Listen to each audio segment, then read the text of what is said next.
So if you're ready, let's get started, huh? Sure. Alrighty. Let's piece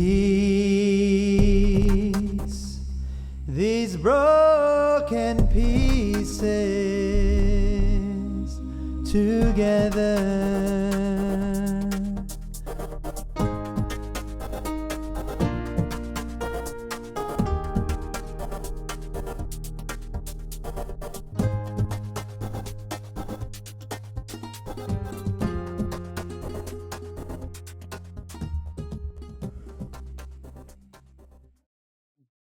Episode 17, Podcast. I'm yours truly, Pej. Today, I believe I have my furthest guest as far as Furthest guest, all the way location. from Portugal. Portugal. There you go. Yes. 8-hour difference. So we are, but we made it work. We coordinated, and I'm super excited and pumped to have this person on. He is a homeopath, clinical nutritionist, and detoxification specialist. Um, and he was born in Canada, but he's gone back and forth between Canada and Portugal. However, he's from Iranian descent, um, Like you. like me. But we're gonna talk about a lot of things The surrounding. beard doesn't lie. So we're gonna discuss a few different topics that sparked my interest, as well as what he's passionate about. Without further ado, Nabil Moghaddam. Thanks for joining me, man. Hey, thank you for having me. Yeah, I appreciate it. I know you're a busy man, and for you to put aside some time to talk to us, I really it means a lot. So let's start with you were born in Canada, so uh, I'll be honest, I didn't know you were in Portugal till we had our discussion about getting on the podcast. So I was under the impression you were still in Canada until you told me. So when and apparently you've been going back and forth. So when did that start, and are you in Portugal now permanently? Yeah, I'm in Portugal right now, and the idea, yes, to be permanent because I love this place, mainly because it's more natural, right? Yeah. The weather is beautiful, non-GMO farming. I got sheep in the backyard. Everybody, all of my neighbors, they grow their own food. So that's what I'm all about. But when I was 9, my parents moved to Portugal, and then me and my brother, we did schooling here. We finished high school, and then we moved back to Canada. And then we did college, we did university, and then after, I was like, man, I miss Portugal. You know, I miss all the good things about Portugal, and I was kind of like fed up with the Canadian winters, right? Yeah. The 8-month, 9-month winters, and that's What it. part of Canada? What part of Canada were you In Ontario, Okay. Stratford. I lived in Stratford, Kitchener, London, Ontario, Mhm. and that's it. 4 years ago, I decided to. Is it 4 or 5 now? I decided to move back, and that's it. I've been back ever since, and it's been nice. It's Yeah. been awesome. I know. I've never had the privilege to visit Portugal, but it's on my wife and my bucket list for sure. Okay, well now you have a broski that you can visit. Yeah, exactly, man. Yeah, you better believe it. I want to come see those sheep. Yeah, you want to see the sheep? You got enough sheep where you live. Don't worry. True. California is known for that. Yeah, sheeps and cows. But um, And so Olors. and yeah, I've been called that myself. Olag means donkey or jackass for people who don't know. So what? So you studied nutrition. What did you study in school? I studied homeopathy, nutrition therapy, and detoxification. Okay. Um, so explain that to the audience, as if for those who aren't too familiar with detoxification specifically. Sure. I would say detoxification is probably one of the most important therapies in the world in 2021 in the times we live in, and the type of therapy that would have the greatest effect on anybody's health, on improving anybody's health. And it's really because we live in, I would say everybody would agree, we live in the most toxic times ever. You're being poisoned from every direction, whether you believe it to be intentional or not. Your water supply, your food supply, 2,000 toxic chemicals, non-FDA approved, are being launched into the atmosphere every year, according to the Environmental Working Group. They also did a test a couple of years ago where they tested the umbilical cord of a few babies, the blood of the umbilical cord, and they found over 200 cancer-causing chemicals in their blood. So before you're even born, you have all these, you're being exposed to toxic cancer-causing chemicals. So one thing I found on my journey as a health practitioner was that homeopathy and these traditional therapies, TCM, Ayurveda, they're not working anymore because we live in different times. We don't live in simple times and in times where everything used to be pure. And that, again, the main threat on human health is toxicity. And once we clean up the inner ocean, once we detoxify the lungs, the sinuses, the intestines, 25 feet of intestines full of infections, we remove the heavy metals from the body, the brain, we see amazing things happen. So the body's innate ability to heal itself basically comes back, essentially. So that's detoxification in a nutshell. It's the most powerful therapy, I believe, and I see in my clinical practice in Wow. 2020. Um, man, the part about the umbilical cord and finding 200 cancer-causing chemicals. 200 cancer causing chemicals. Wow. So that all comes from what we're putting in our body. Uh is that the source? Yes, the exposure, so it comes from the air you breathe. Obviously, it comes from the water you drink. So the fluorinated water, which in some states will have lead as well, will have lithium as well, and a bunch of other toxic chemicals. It comes from the food that we eat. Some of the most uh, famous toxic chemicals, which have gotten a lot of media exposure, have been cancer-causing glyphosate, which they spray all over your food, gender bending atrazine, which they're spraying all over your food, right? Antibiotics and all these different things. So food supply, water supply, and then you have the toxic so-called medicines, which a lot of people are taking, the pharmaceutical drugs, which poison you. And then you have injections, which is, the corruption of injections is coming to the surface. The cat is finally out of the bag. It's just a matter of time until people realize what's really going on. Oh man. Um, so we have the injections, and Yeah. then we have infections. Let me just finish off with infections, which are also induced by the modern day medical establishment through antibiotic treatment. So antibiotic treatment induces fungal infections, and these grow in the intestines and then the body. They become systemic as well. And then they produce mycotoxins, some of the most cancer-causing chemicals known to man, which basically poison you 24/7. And then you have tooth infections, root canals, which can produce biotoxins as well. But these are the main ones.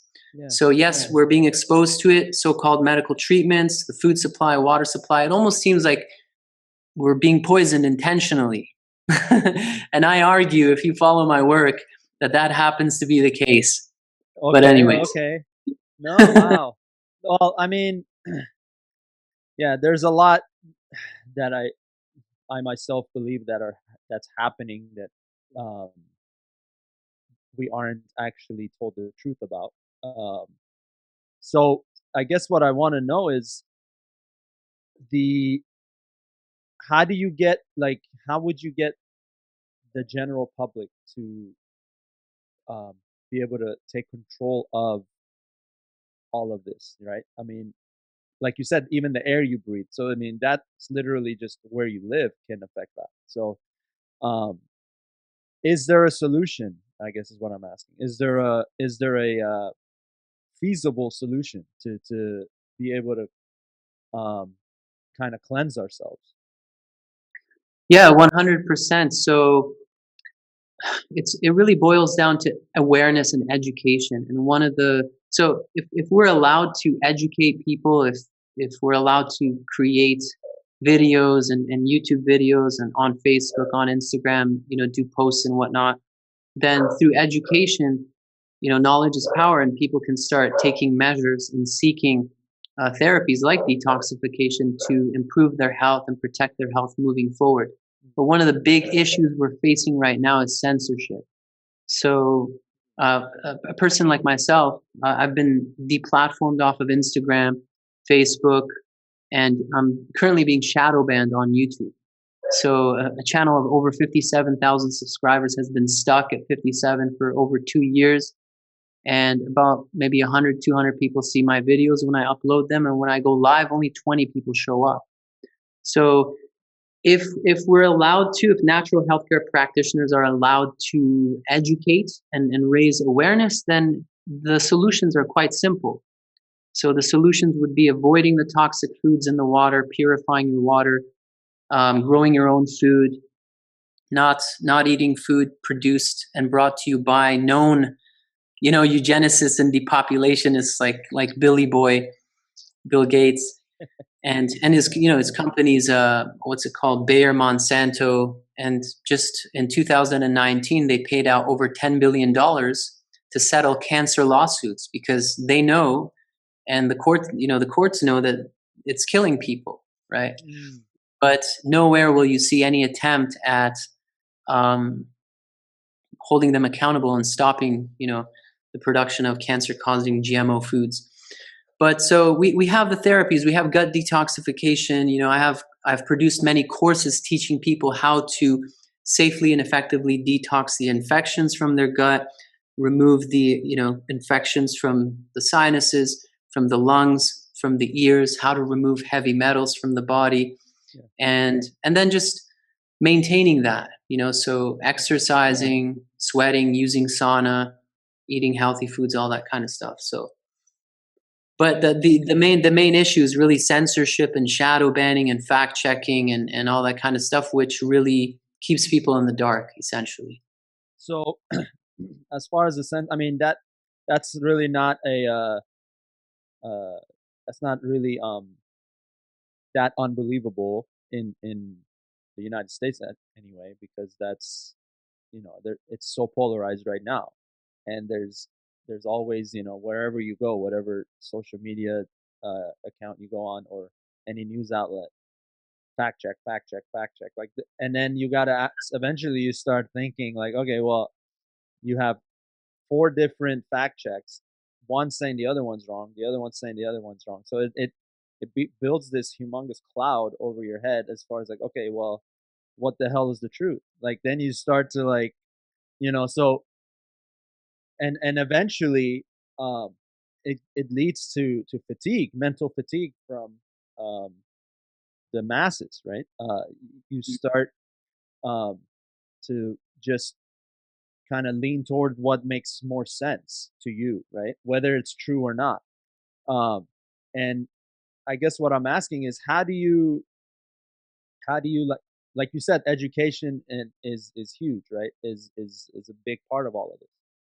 But I also think that I know people personally, and to a degree myself, mental anxiety, right? When it comes to these things, especially when it comes to health, uh, there are people who like anxiety will actually get in the way of them being able to further learn about a topic in health or further learn about detoxification, since that's the topic we're discussing.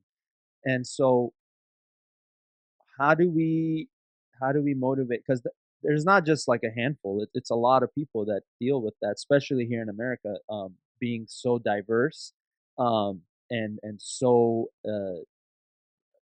the rhetorics that are being told to them through the media and kind of being shifted one way or the other.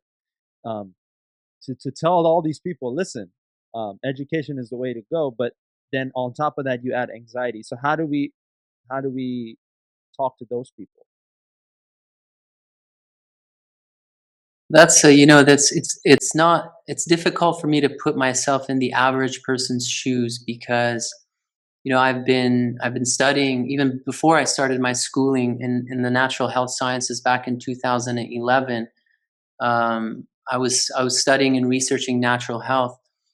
Um, so when you're in the field of natural medicine and you study, for example, the terrain theory of disease, Antoine Bécham's theory, in contrast with the Pasteurian model, the infectious model of disease, it's you see the lie, the fraud that is the model, under which the modern day medical establishment operates. And then you graduate, and then you have clinical experience essentially, and you see your patients recovering from so-called incurable diseases, which the establishment says you just have to live with it. Essentially, you have to live with diabetes, you have to live with chronic COPD, you have to live with asthma, you have to live with chronic psoriasis, and maybe take a drug which at best temporarily masks your symptom. So then what basically is not just theoretical truth, but uh, it's practical truth. You see the truth in action, and it becomes very clear. So for somebody like myself, for most natural healthcare practitioners, we know what the truth is, the terrain theory of disease, and that there's really just one disease and one cure, and everything else are just symptoms of that one disease. And they just place labels on you, and then they drug you and mask your symptoms while producing more diseases. And what I'm talking about when I say just one disease, it's toxicity, it's acidosis. And all the top, physicians, alternative natural physicians who cure the incurables, they all teach the exact same thing, which I'm sharing right now, which is which is acidosis and toxicity. And once you deal with that, once you get rid of that, you purify the body, you alkalize the body, then all your symptoms will improve, not just one. But so it's difficult for me to put myself in the shoe of a person who isn't aware of this truth, and so they see contradicting positions, and they get confused what's going on. Right. But again, once you've been in the natural healthcare business and you've been persecuted and you end up curing people, and you see what the establishment has done before, it's clear to you that they are a criminal enterprise. I'll just give you one example. For example, there's so many different associations they have, and AMA, FDA, CDC, NIH, whatever. But just to give you an example as to one very good example is the cancer depopulation scam, where the cure for cancer was discovered over 100 years ago by Dr. Otto Warburg, and he won a Nobel Prize for it. And he discovered exactly what I've been sharing with you, which is cancer is basically acidosis. It is the end stage of systemic acidosis and poisoning. And so what happens is as acidosis increases, acidic levels in the body increase, the oxygen levels go down. And when the oxygen levels go down, the body intelligently, your cells mutate into a more primitive form to be able to continue to produce ATP or energy in the absence of oxygen. So it's an intelligent response by your body. And so the cure is so simple. It is alkalizing and purifying and detoxifying the body, thereby raising oxygen levels, and mutation will no longer be necessary, and the patient is cured. And all the top doctors who do cure, cancer using this alkalization method, they get persecuted, they get delicensed, they get murdered, essentially. And so once you've seen that, once you educate your patients and you see your patients time and time again get cured, and then you see the narrative of the modern day medical establishment continue, we're still on the continued search for the cure for cancer, all these, relay fundraisers, stealing money from the people, and then poisoning people to death with chemotherapy and radiation. So when you see all of this, it's a big, big depopulation scam. When you see that with your own eyes and you see the truth, and you're aware of the autism scam, you're aware of all the malaria scam, I mean, it just goes on and on, high cholesterol scam, whatever, then in an episode like this, once we have a health crisis and you see these same corrupt agencies taking the forefront, you already know from day one, we knew, we knew, holy shit, look out. We're in for a nice little show, a nice little clown show. But anyways, yeah, the average person who's not aware of these things, I can understand where they would be very confused, very confused. Yeah. I mean, it's obviously I don't know about I didn't know a thing about this detoxification and acetosis that you've been describing, and I actually just lost my father-in-law to brain cancer. So it's it becomes then you learn about these things, and I don't know how far we want to go with it. I mean, I believe things. For me to keep my sanity, I always have to think, things happen for a reason, right? But so as far as my father-in-law losing his battle to glioblastoma, but it does itch at me, like, what, could there have been something else done in his life to maybe, I mean, if he took this route, maybe he'd still be here, right? And then many others who have been unfortunate, or people who've lost people to cancer, right? Family members. It's not fun. Obviously, it's a shitty feeling to be dealing with loss. But again, it begs the question, right? How are we able to communicate this information to people who aren't even there yet, like as far as being able to purify, right? I mean, I always talk about like all of my posts, and by the way, it sucks that they're censoring you and blocking your stuff, your posts and your videos, and Yeah. I mean, I've heard this happen to other people that that have even made documentaries and again, they don't get the light of day.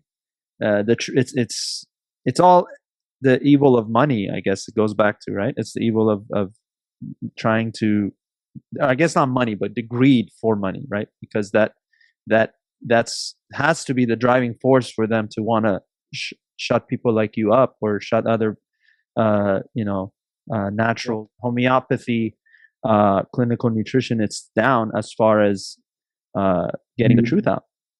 I guess there's not money in not giving medicine to people, right? There's no money in in that route. So Yeah, for sure. Because exactly one of the reasons is money, because the natural route would actually cure people. It wouldn't make them worse. It wouldn't mask symptoms while allowing the underlying toxicity and acidosis and infections to grow worse. Yeah. So a patient cured is a patient lost. So money for sure. Natural products are inexpensive, unpatentable. But so that's the first thing that people are on their journey. They realize, oh, it's all about the money. And then you realize how much chemo costs. For example, one round of chemotherapy cost anywhere between $10,000 to $100,000 per round.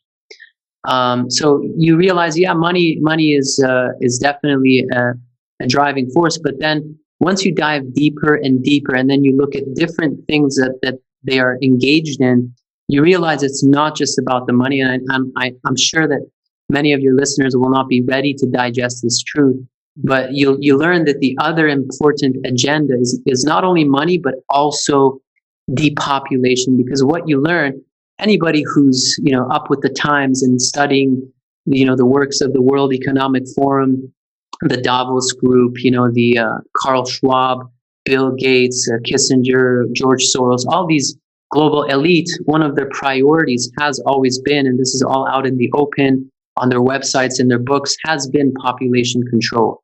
And they have shared this concern, huge concern.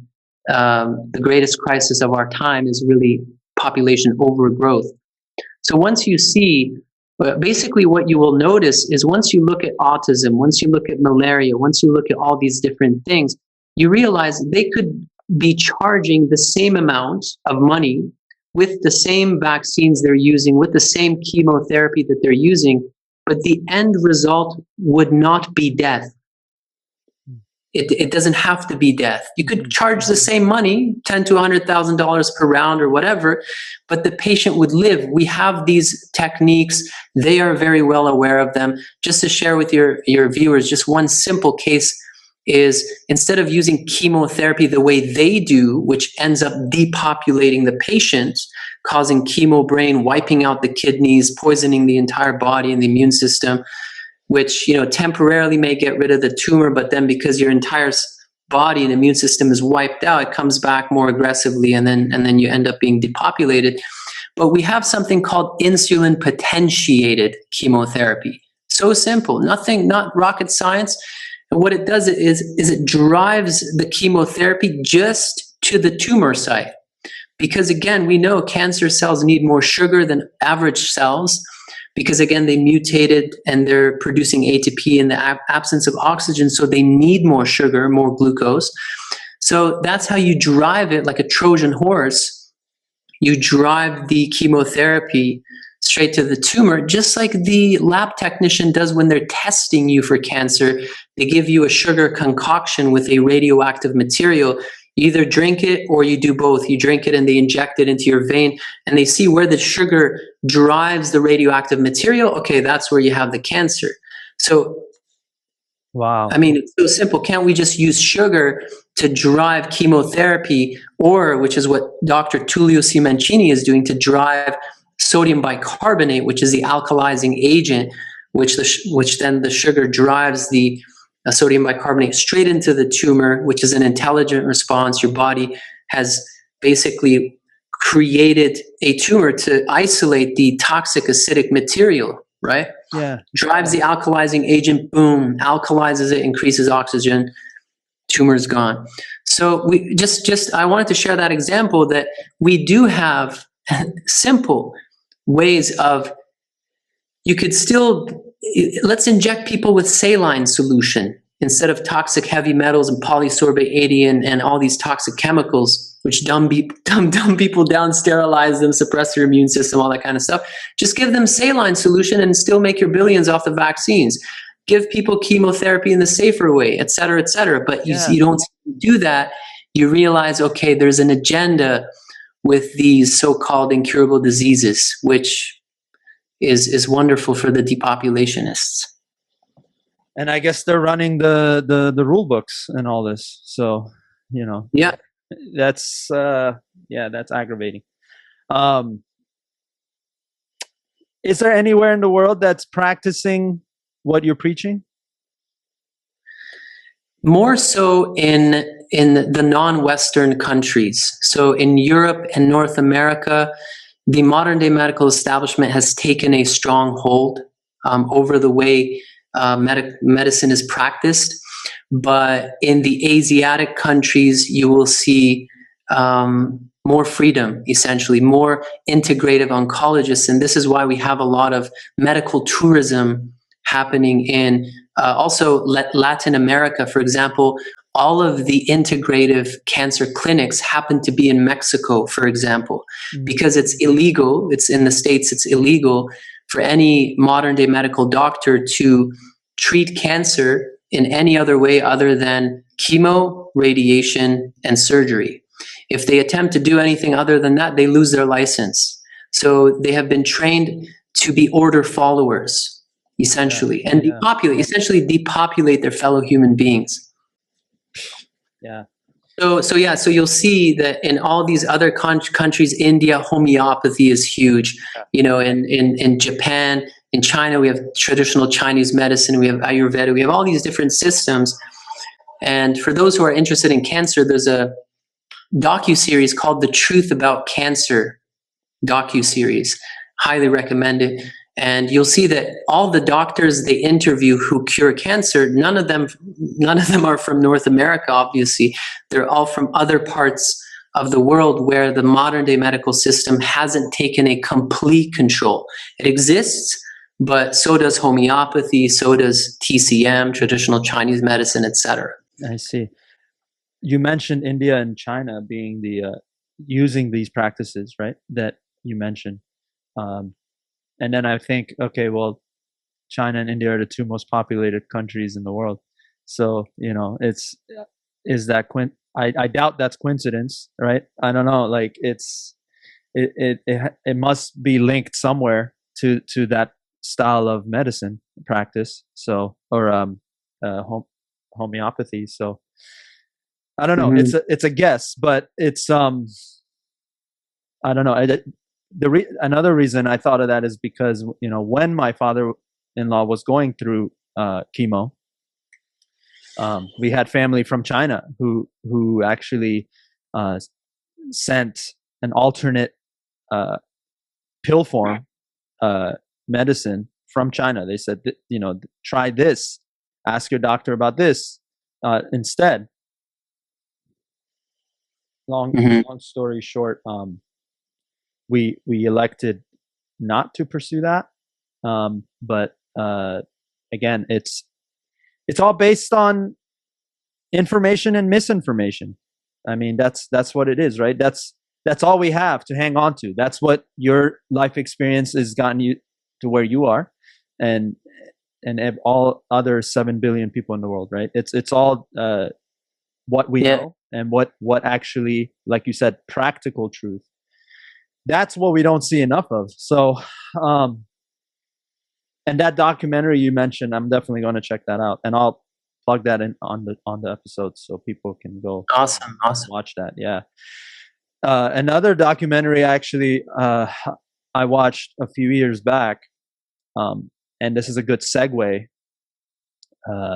into music, because it's called Alive Inside. I don't know if you've seen this. It has to do with senior citizens, senior homes. Alive Inside. It was on Netflix. I'm not sure if it still is, but my wife's grandfather was suffering from some forgetfulness, right? And that reminded me to watch one of my fellow friends here. He's a medical doctor here in the States, and he mentioned that documentary. Anyway, I'm getting long-winded. What I'm trying to say is it's about recovering memory, right? And it's music, right? With music, right? Yeah, I've watched it. I've seen it. Yeah, so good. Yeah. It's so good, and it was like, for me, watching that, and then of course, like, there's examples of an elderly lady who's essentially hasn't walked for like 20 years, right? She's been wheelchair bound. Like, her muscles work, but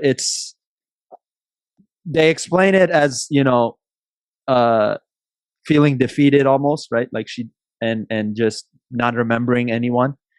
And then they put on the headphones, as you've seen, but they put on the headphones on her, and they play a song from when she was like 20, right? Like a song back then, and her eyes light up, and she asks the guy, the host of the documentary, to dance with her. All of a sudden, she goes from with the walker, she starts putting that aside and starts to dance. Anyway, it's so powerful. So, and there was no medicine involved, is what I'm trying to say. It was just her memory was shot, and this, all of a sudden, like, the glow in her eyes was so beautiful to see. Yeah, it's amazing. I worked in a group home before I got into health. I worked in a group home for 3-4 years, helping adults, taking care of adults with acquired brain injury, autism, fetal alcohol syndrome, etc. And one of the guys, he had a memory of about 30 seconds. So every 30 seconds, his brain would reset.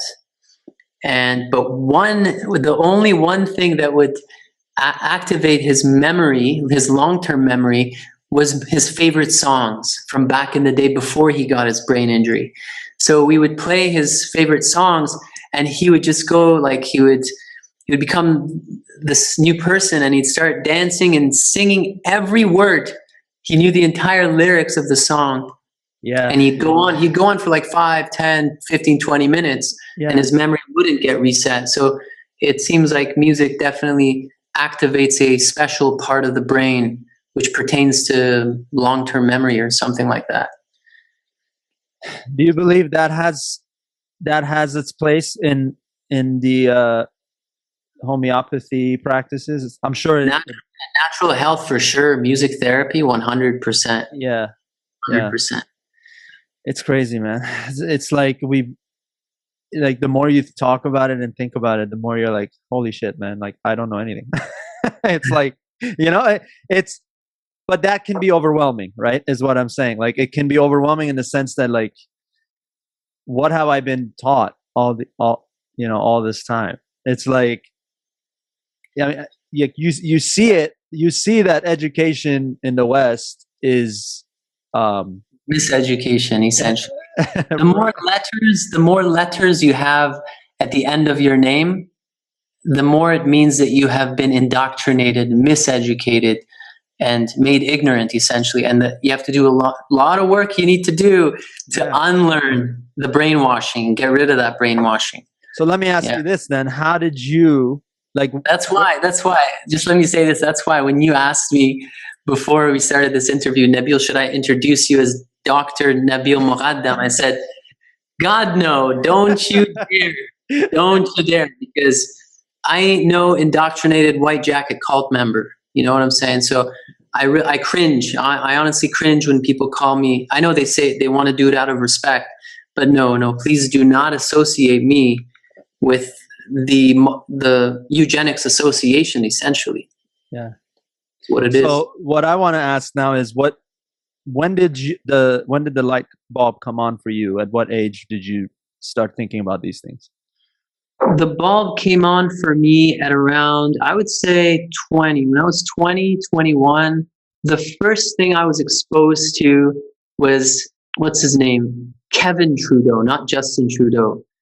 Kevin Trudeau's, it was something like 20 natural cures they don't want you to know about. It was one of his earliest books that he released, and he created a lot of audiobooks. He was going on television, and in fact, they threw him into prison, believe it or not, because of that. He went to jail for like a couple of years because of claims, you see?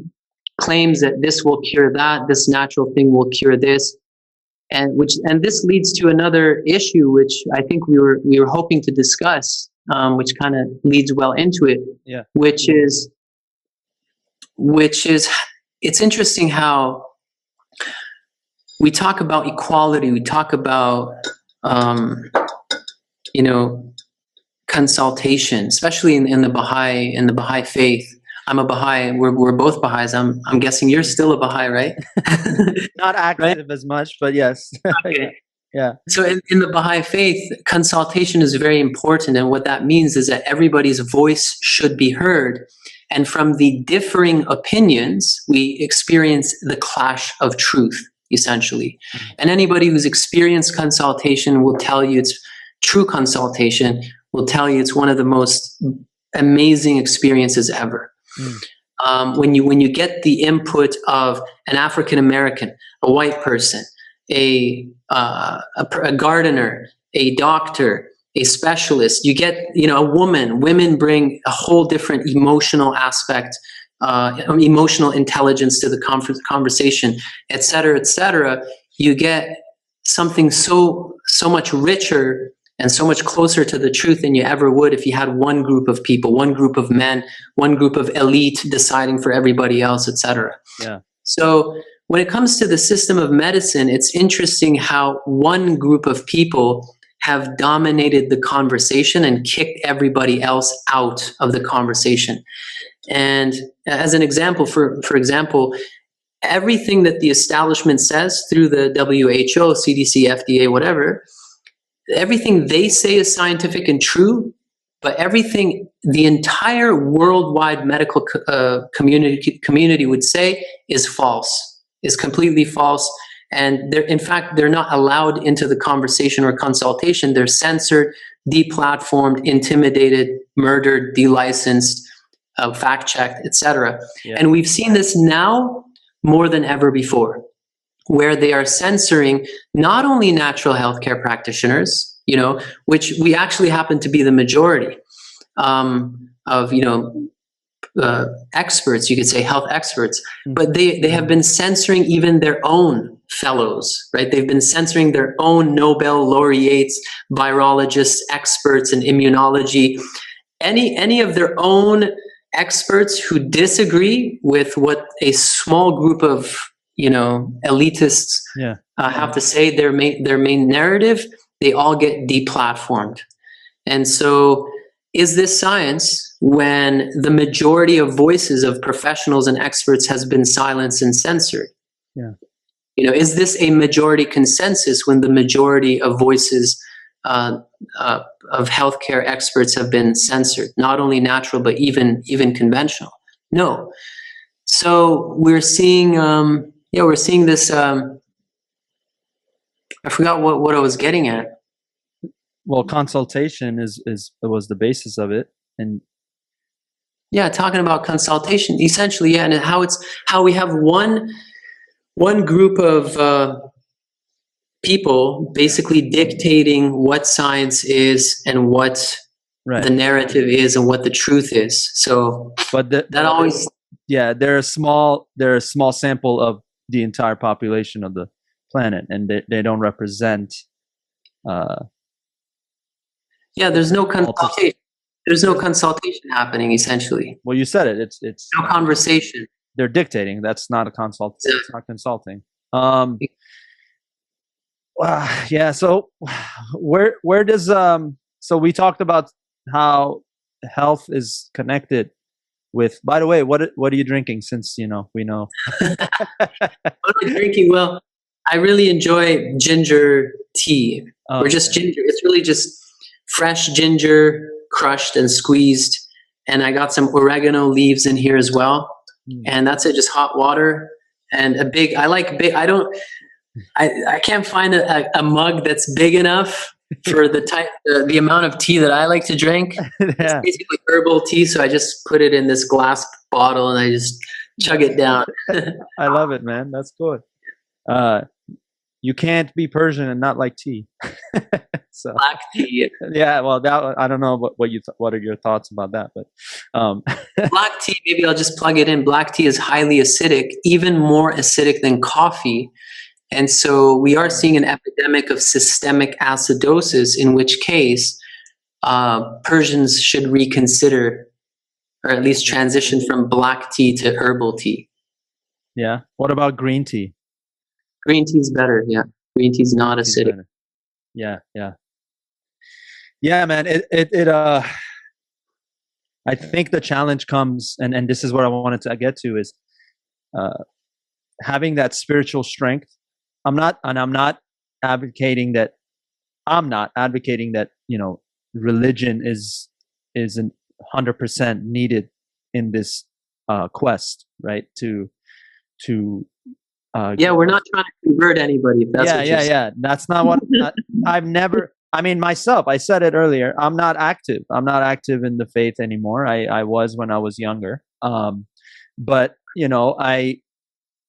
I've talked about this in previous episodes. But I've kept the core principles of the faith of the Baha'i religion.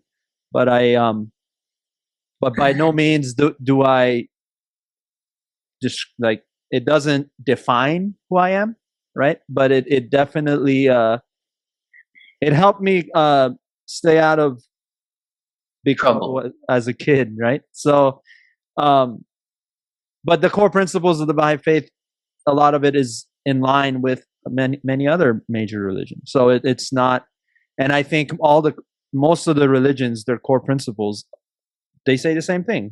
One, love all, unity, all of that. So, and my favorite word, which isn't necessarily in the core principles verbatim, but the word is purity. And I've been using that word ad nauseum on many of my social media posts. And that was actually part of this, and it's in the open of the the signature, and at the end, at the outro, it says, purify the mind. I live by that, right? This conversation today is huge. And I don't claim I know anything, because I don't. And I think that's a hard pill to swallow for a lot of people, is to admit that we actually don't know anything. Right? It's hard because you live 35, 40, 50 years, right? And then for someone to say, listen, everything you learned is actually misinformation, right? It's hard to digest that.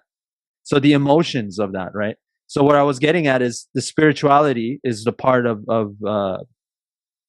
purity that I do adhere to, is having that spirituality and the mental fatigue to always learn, always be open to learning, right? Because we don't stop learning when we're done in school, right? School it's actually the beginning, honestly. The beginning, yeah. It's the beginning. But I'm not asking all 7 billion people to get on board, but I'm saying is, even if half the population, right, starts to think, maybe I don't know, right? And just entertain the idea of what else is out there. I think that is, that gives hope for me that,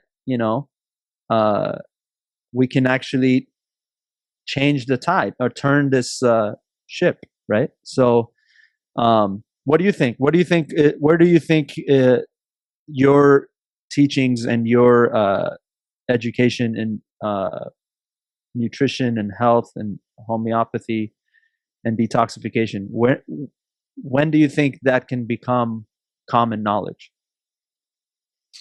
Wow. One thing I will say is that if we hadn't been censored, if Dr. Mercola, if Dr. Axe, myself, and all the other thousands of healthcare practitioners, if we weren't shadow banned and deplatformed and censored, you witnessed the exponential interest of the people in natural health and taking control of their health. We saw that happen in the past 15 years. And YouTube channels blowing up, including my own. It was blowing up until they shadow banned me.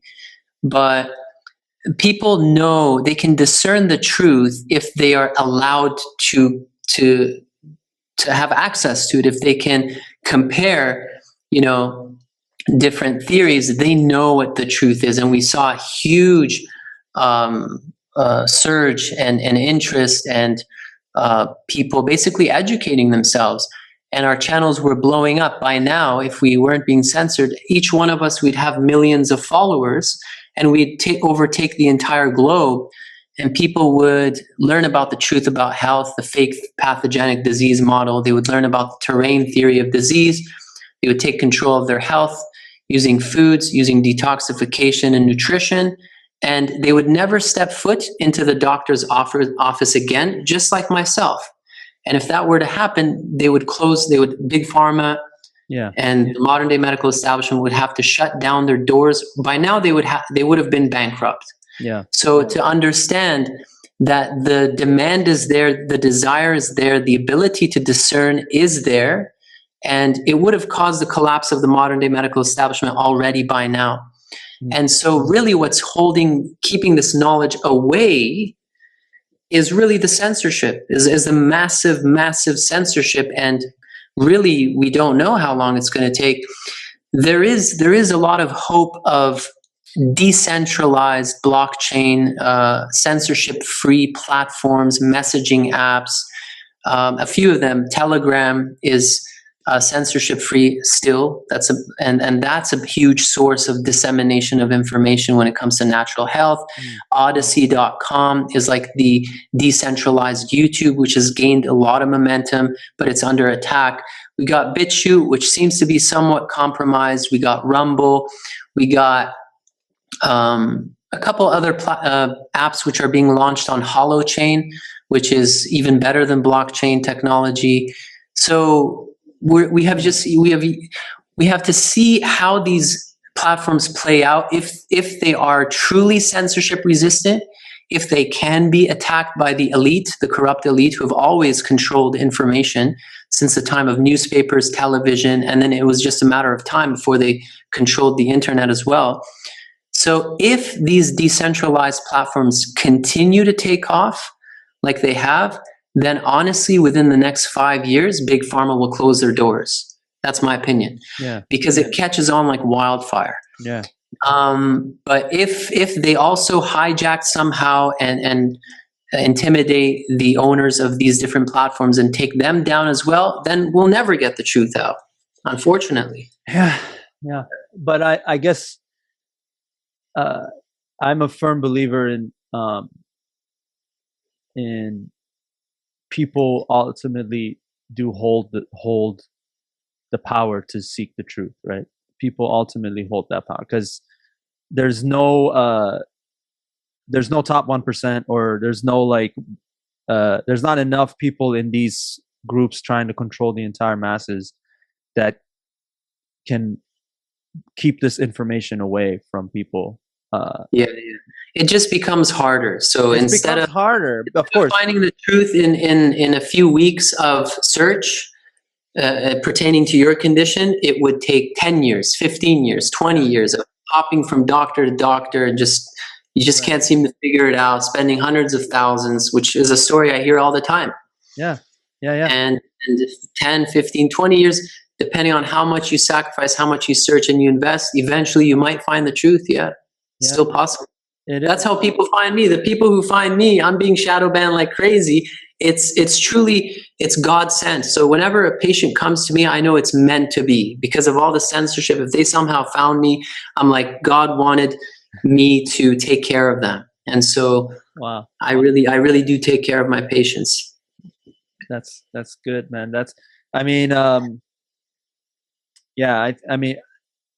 You've been, in modern times, right?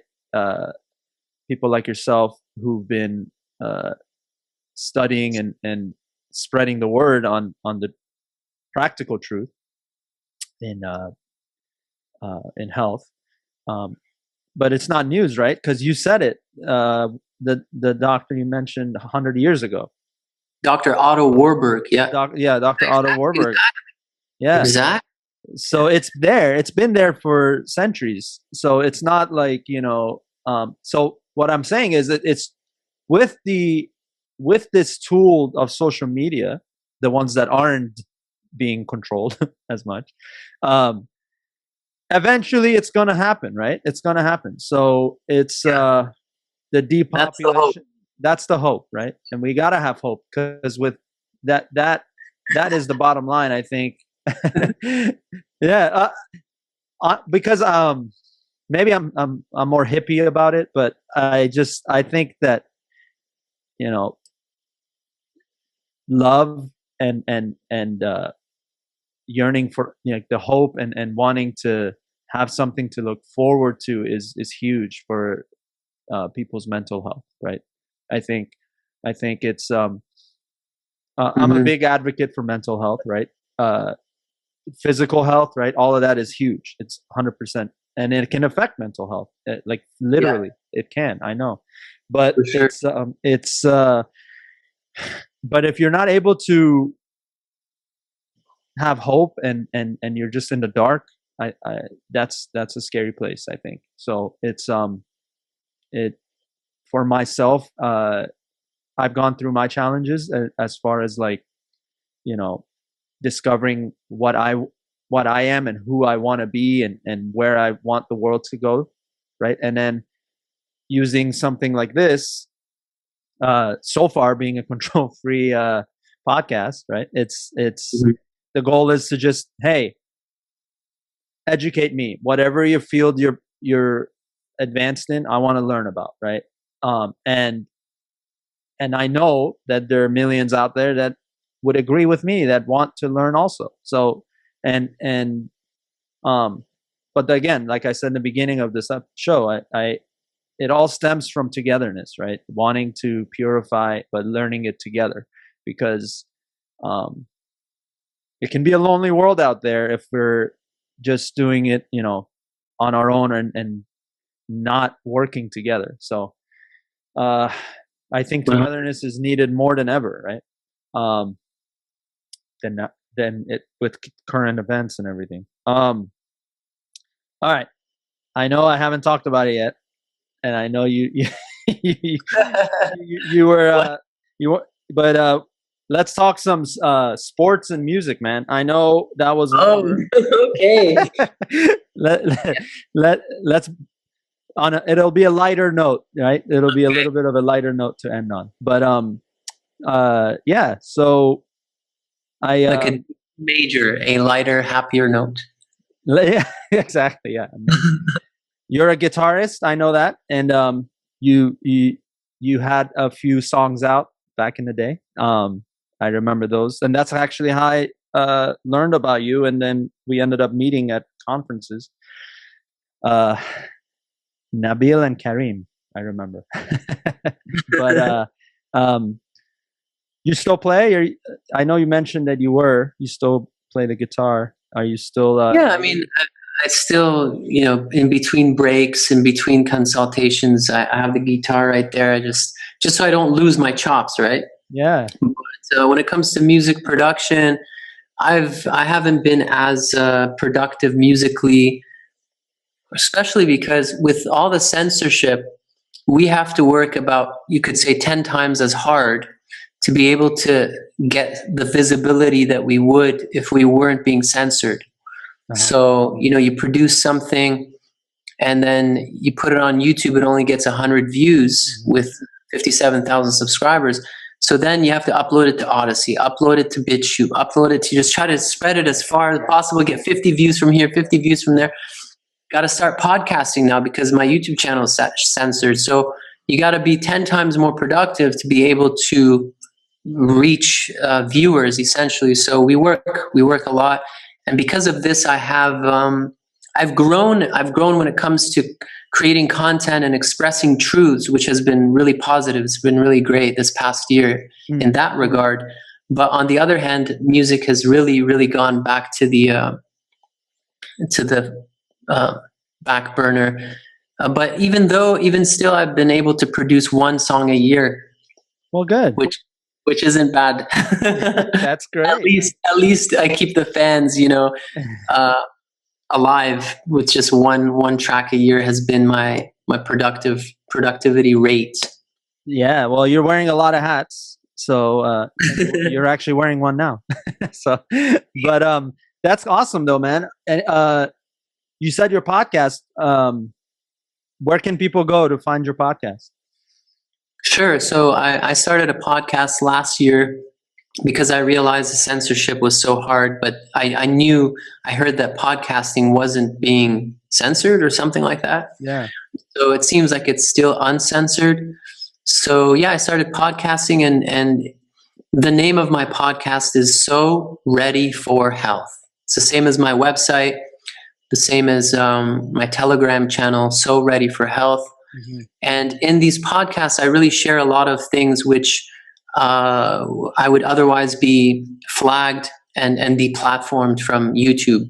So I talk about the cancer depopulation scam. I talk about the malaria scam, the cholesterol scam, all the scams essentially. Yeah. So, and I also sometimes I repost podcasts from other doctors and scientists who have been deplatformed, which I feel is so important. So I'll just post it there. Yeah. And so kind of like a mix. It's a mix between my own shows and other shows from other doctors and whatnot.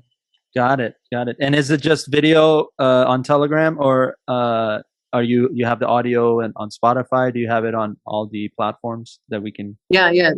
I use a company called Buzzsprout, and it spreads it to all the major podcasting companies or apps. I have a similar thing too. Yeah, I use this similar Anchors is the one I use. .fm. Yeah, so it helps. It definitely helps. Yeah, man. We definitely. I'm gonna go check that podcast out for sure. And where can we hear your music? My music can be found right now. It can be still found on YouTube. Okay. So the one a year tracks, are they all recorded and Yeah, uploaded there? Awesome. And yeah. Although same channel? Is it? same channel, yeah. Yeah. Nabilino. Actually, it's not so ready for health. It's Nabilino. Nabilino. Nabilino.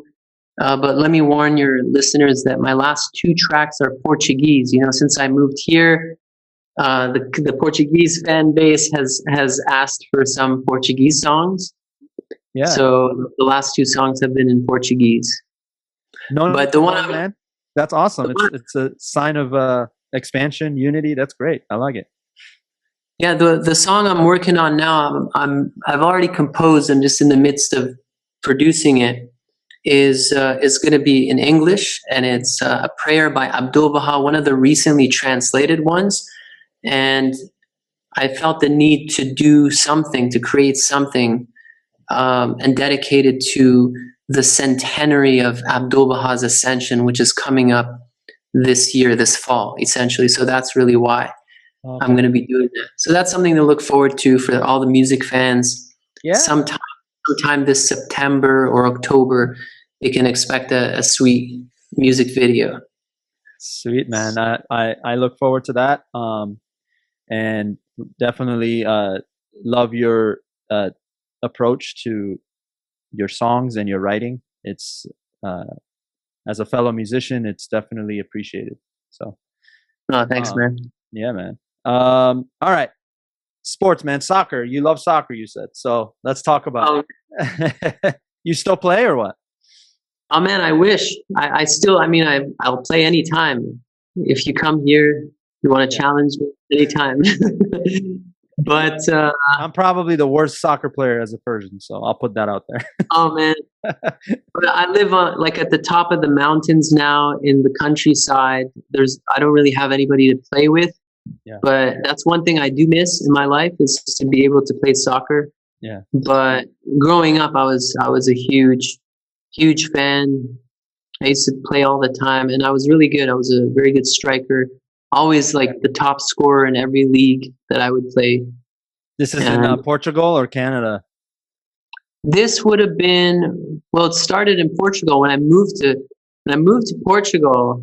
Well, when I was 9, that's when I started getting into soccer, because here in Portugal everybody plays soccer. Yeah. Whereas in Canada it was baseball and hockey. So when I moved here, I started to get into it, and the rest is history. And then, but yeah, it was mainly Canada, the Canadian leagues. Yeah, yeah. Cool, man. Who you rooting for in the Euro Cup? In the Euro, obviously, because I mean, I have a tie to Portugal. Yeah. I'm rooting for Portugal, Yeah. but you know, in previous competitions, I've rooted for Belgium and the Netherlands. I like those teams as well. France is cool. France is cool as well. Yeah. You know, Portugal and Germany and Portugal and the UK, England.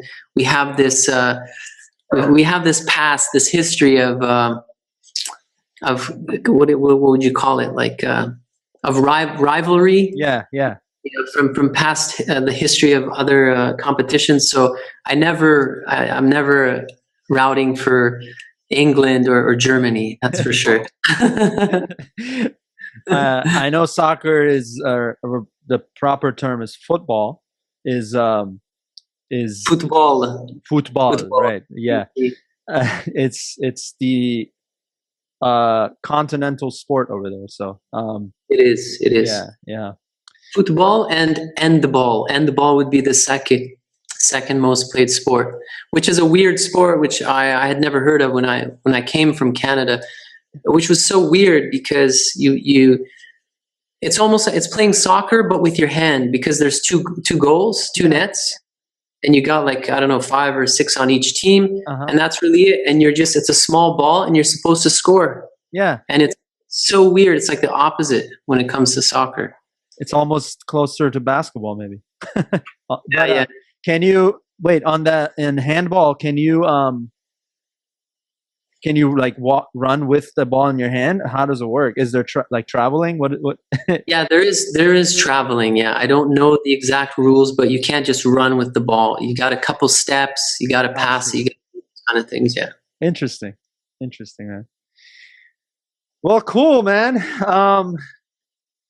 I really can't thank you enough for spending your Wednesday evening with me. I know you have other obligations to get to, so I don't want to keep you too long.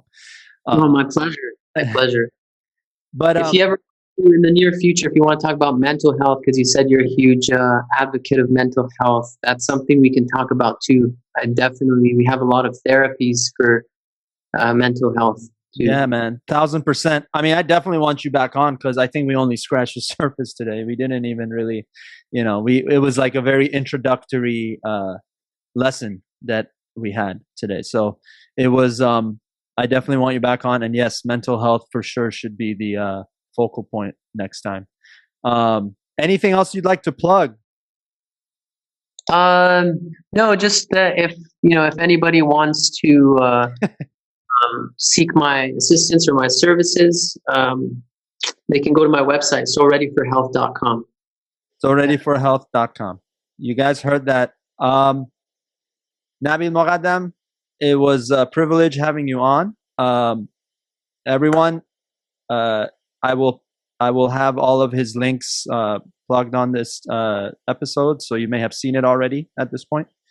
Don't forget to follow, like, and subscribe Podcast on YouTube, which has been not nice to our friend here, but hopefully they don't do that to me. And anyway, on YouTube and Anchor.fm, Spotify, Apple Podcasts. Leave a review, comment, letting me know what you think about today's episode. All righty, this was episode 17. Nabil, thanks again. I appreciate it.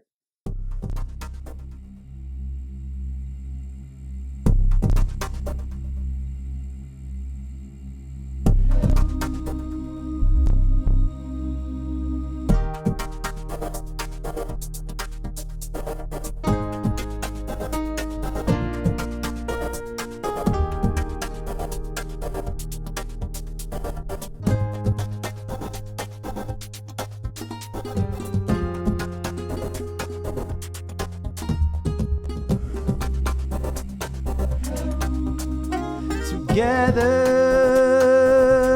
we'll purify the mind and have